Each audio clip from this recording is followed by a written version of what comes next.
Now we go a little bit deeper into the telepathic communication itself. And you see we have 4 points, and the very first point is very, very important, very short. If we talk about telepathic communication, we should have a look to the brain of the human beings. And you see that here is a picture with a separation of the right brain and right brain hemisphere, or right and left hemisphere. And that is very important if we talk about telepathic communication, because all what we need to do for the participants in our telepathy center activities is that we help them to move with their consciousness, with their attention to the right part of our brain. And what this means is described and shown here, where we have on the left side that black and gray letters and drawing. And if you look to the words here, you see what the tasks are for the left hemisphere. And that has to do with analytics, with calculating, with organizing, with very systematic processes where we, in our daily life, use our brain, our left brain, to learn to drive cars and to drive or to learn mathematics, for example. But you see on that right side, on the top, there is telepathic communication linked to that colored part of the brain, to the right hemisphere, and you see the words who are responsible for the right part. That means emotion, and we have music, and we have the creative part, we have the dreams, for example. This is a very important part because we have in that right hemisphere part section, we have our intuition channel, I would like to say. And in that right hemisphere, we have the channel for our communication, which is telepathy based. I just used the word channel. I would like to say some words on channeling. What is channeling? Is the difference between telepathy and channeling? No, there is no difference at all. Channeling, if somebody is channeling already he's doing telepathy, very good telepathy. He is in the difference, or in the detail, receiving information or messages who needs to be shared with other people. So somebody who is channeling and giving information to others has a very important task. And channeling is, in that view, one aspect of telepathy. What we are doing with the people out in the world is to open the door and to help to see what telepathic communication can offer to them. So just a few words to channeling. And then now we are coming to a very important part of telepathic communication. And that has to do with intentions. And to explain what this means, I would give you 2 examples to describe what that means. In this first example, you see that ice creams in boxes. And this woman here, she is thinking what kind of ice cream she would like now. She's thinking about that. And then she decided within, I like 4 ice balls, mixed ice. She decided. And then the following is happening. She orders with, I like mixed ice with 4 ice balls. In that case, it's English. Please, I'm a German, so if it's not correct, please don't send me a message on that. She orders, I like mixed ice with 4 ice balls in English or in American English. And you see here the waiter taking that order. Then the waiter goes back, and then the woman receives what? Mixed ice with 4 ice balls. All right. Now we go to the second example. She again, in that second example, would like to eat an ice cream, and she thinks, what ice I would like to have. And then what is different to the first example, she orders in German language. Ich hätte gerne 4 Kugeln gemischtes Eis. And this waiter takes this order, and again she receives mixed ice with 4 ice balls. That is a very important example because it shows how telepathic communication works. Look to that chart. In the beginning, she is thinking, what ice I would like to have, and she decided for mixed ice. And that here, you see, is a separation between above the internal decision and then the formulated order. And that is described here on the left side, that the intention is made before she orders in German or in English. And that is important because she received the same ice balls, but she has different languages used for ordering the ices. In those 2 examples, she used different languages, but the intention is always the same. In other words, the intention is before the language. The intention is before the language. And that is the reason you might sometimes receive an answer, for example, from our star sisters and star brothers, before you formulated your question, because your intention is before your formulation, and the statement, the sentence you say, is formed in the left hemisphere, where your mind is working, where your memory is available for different words in different languages with the syntax and semantics. But the intention is before this. What does it mean? That has a very, very huge impact. Some people are not aware of that impact at all. Because if the intention is the base of telepathic communication, then it is not necessary to speak to someone that he receives the information with your mouth, with your language. That is the reason you can talk on consciousness level with the crystal, for example, because you talk on a consciousness level and you don't need the language at all. That is the reason you can talk as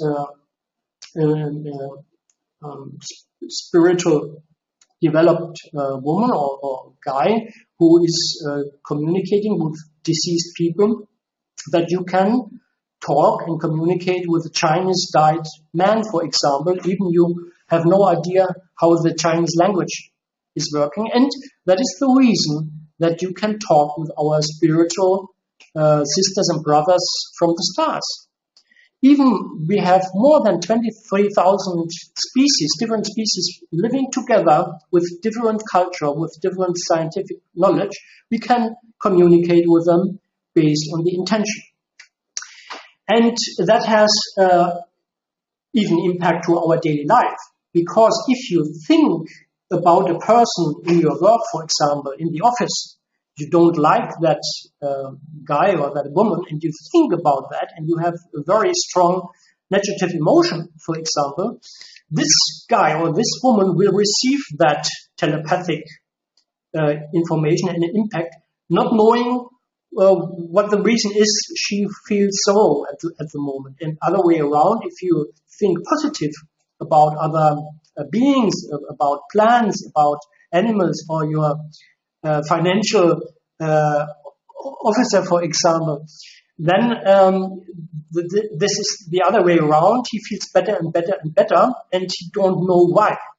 That has something to do with the telepathic communication on intention level.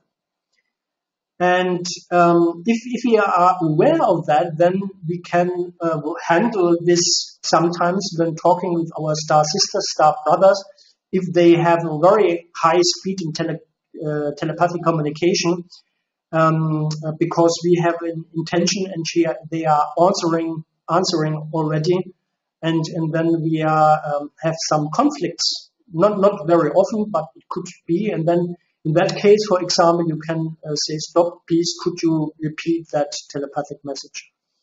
Just to give you one example where you can use that.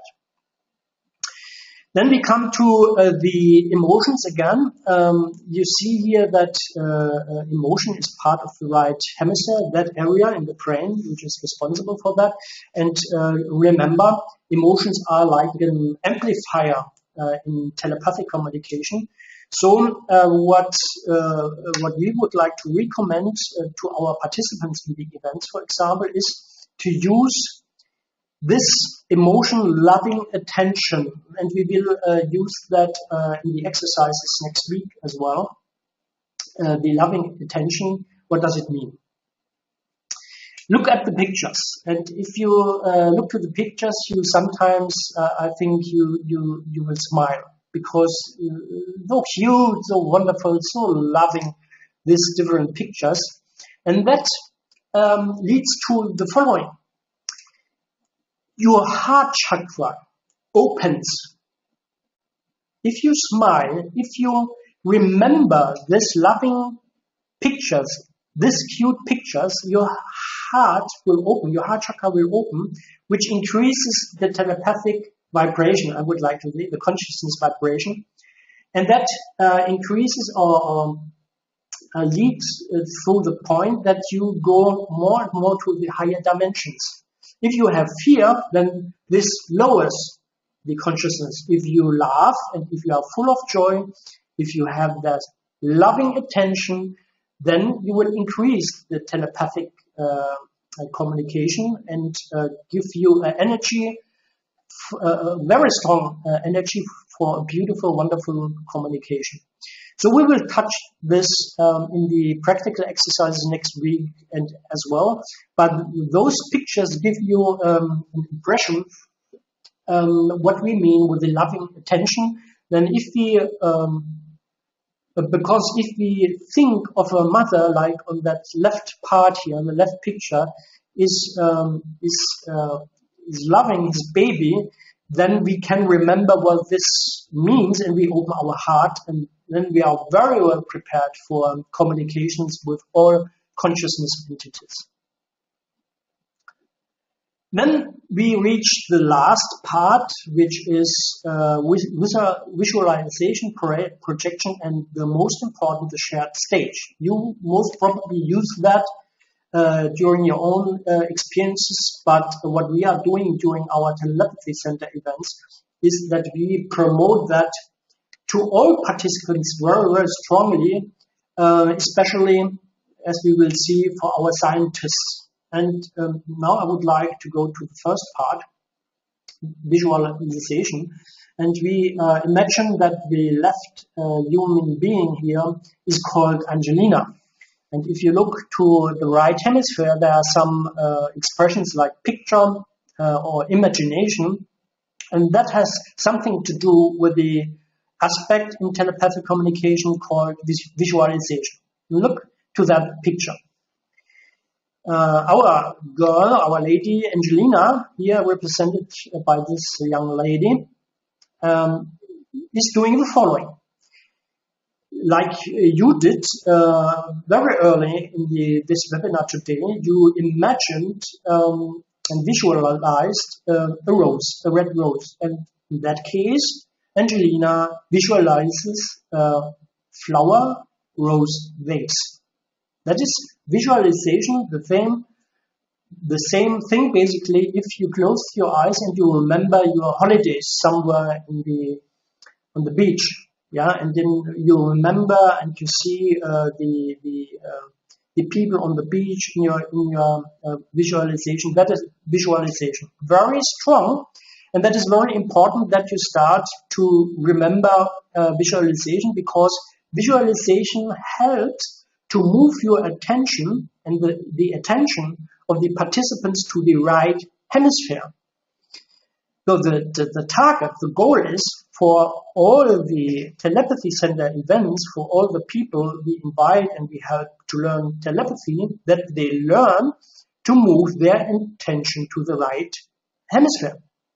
And please remember and feel in your heart, if you look to today's world, to our daily life, then we have many, many people looking minute by minute on their smartphone. They look to the SMS messages, to the information they receive. And then they answer and they put in the letters and they answer the SMS message. And that is done on the left hemisphere. You know, that means the people looking and focusing on their smartphone very much are focused on the left hemisphere. And if you look to the new movement, the Pokemon Go, I think is the name, the people are doing the same. They completely focus on the left hemisphere. And you can feel in your heart whether that makes a certain sense to keep people on the left hemisphere side. What we are doing, what we are supporting, what we are helping to all people is to help to move their attention to the right hemisphere. Now, we are going one step further. Angelina now visualizes herself. That means possibly she closes her eyes and she sees herself from the back, as in this picture. She visualizes herself now in full size, in full body. And now we are going one step further. Now we're entering a very important part of telepathic communication. What Angelina is doing now, she visualizes herself, and in addition, she projects herself on a stage. You see here a theater stage with some furniture, doors, and a stair, and so on, and here a light, lamp, a chair, and so on. That is different to the screens before, because that projection in a more complex environment has a very strong movement of attention in the right hemisphere. And the goal is to increase the strength of attention in the right hemisphere by our activities. And projection and visualization are very strong tools to move our attention to the right side. So if Angelina now sees herself on that stage, then the question is, what has this to do with telepathic communication? I will show you now. Now we assume there is a telepathic dialogue partner, star sister in that case. And the interesting thing during telepathic communication is that the telepathic dialogue partner is receiving the information by Angelina in that example. More, she perceives and receives Angelina's stage. That means she receives that female being here, her complete picture, with all the furnitures and doors and stairs and herself. That is a very strong telepathic information the dialogue partner receives. And now we will add a further very important thing, and that is something which is the most important at all during our events where we work with scientists and so on, with other people starting to communicate telepathically. That is this. Because on the other side, our dialogue partner also has consciousness and he receives the stage. This telepathic dialogue partner is able to interact with Angelina's stage. Also, this telepathic dialogue partner is able to project something within that stage. In that case, she projects herself behind that chair. And in addition, she projected a gemstone, a golden gemstone, in that case with some lights and sparks on the top of the gemstone. Angelina sees that what she is projecting inside the dialogue partner, and vice versa. And you can now imagine how powerful telepathic communication is if we enable our friends and other people in the world, when they start to communicate telepathically, if we help them to move into the right hemisphere by using the tool of visualization, a little bit stronger projection, and a little bit more stronger the shared stage. And we will use that a lot next week and in the practical exercises. And what we can do, and that was also practiced by a participant last Sunday, and he has some scientific background. This participant, he had contact with the Star Sisters and Star Brothers. He tried that, and I will show you what basically he has tried. Also, just a second before I come to that point, I will mention some very, very important thing that you remember that during your communication. Because you can create your stage as Angelina, the dialogue partner is also able to create a stage. And what many, many times is happen is that the dialogue partner, for example, our Star Sisters and Brothers, create their own stage or can show you, for example, the environment of their spaceship, where you then walk around in the spaceship and you can look after special interesting things. So both dialogue partners are able to switch the stage. And that is a very common used aspect of telepathic communication when we work together with our Star Sisters, Star Brothers. So please be not surprised when you create your own stage next week or during this week. You basically can start to work with this. And then this stage changes, even if you have not decided to do that, because the dialogue partner, has also the possibility to change that, right? But now back to the point I mentioned on the slide before. If it comes to the scientists, for example, not only scientists, but scientists will have some advantages by that. It is possible to use your stage with different ideas.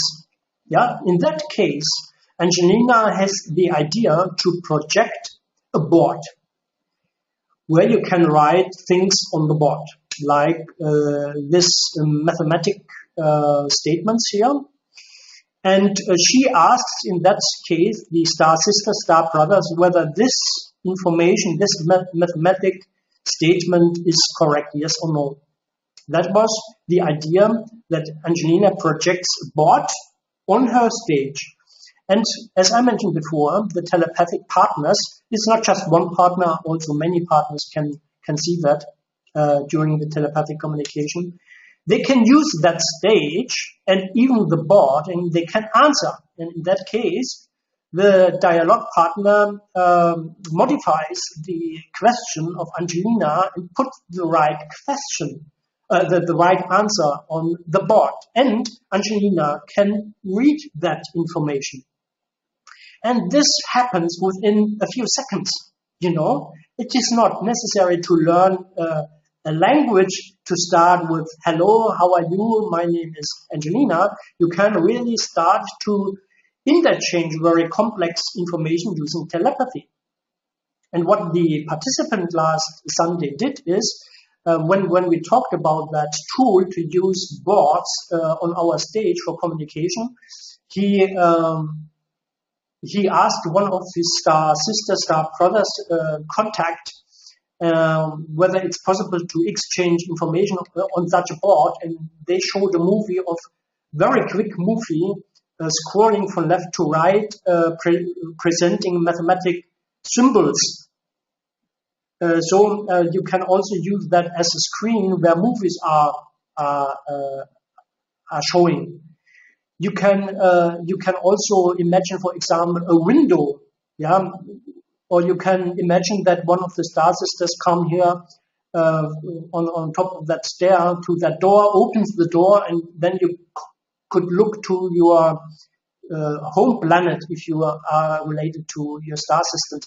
There is nothing which is not possible, or better, it's all possible, and that very much depends on our own creativity. And creativity, by the way, is also located in the right hemisphere. So it is very, very important that we use this kind of tools. Possibly you have your own tools developed. Please use that. You are very experienced. But we would like to show experience we had, which are very, very successful with our participants, even they didn't have any telepathic experience before. So it's very, very strong. And the basic statement of visualization, projection, and shared stage is that we help to move the attention, and then we stay with the attention in the right hemisphere. And the more we project and visualize, the more we project, and the more we use shared stages, we can improve and strengthen the telepathic communication.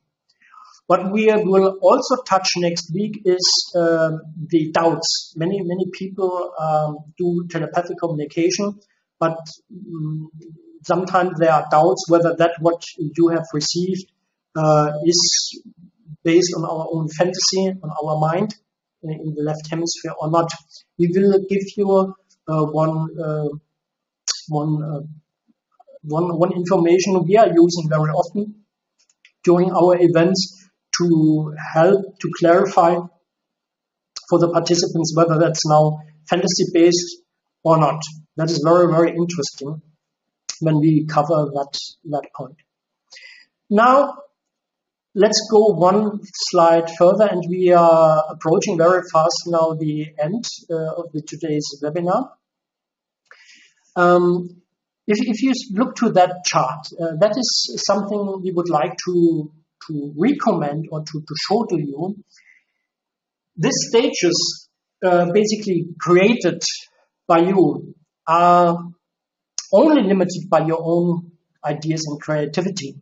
And the stages could be very, very, very complex. And those pictures here showed on the slide are three examples what these stages could be. There is no limitation at all.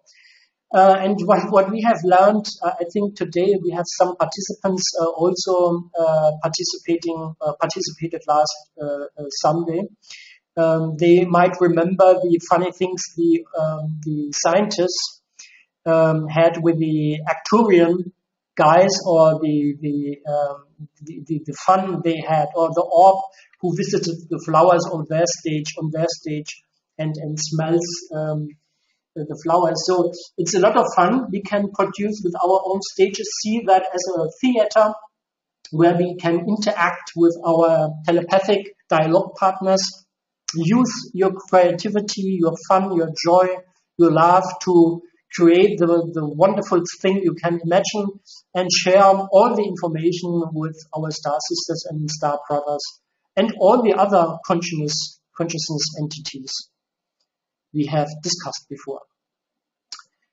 And what I would like to give you now is the final slide is you all have a certain idea how to do telepathic communication. You have your meditation process, you have your environment, you know how to do and come into that state, how to do that very strong and perfect. But if we talk about people sometimes doing the first telepathic communication, have some fear, some doubts, for example, then sometimes we have children joining us during the events. So we have very different audience. And we did develop basically a very short guide. You can see here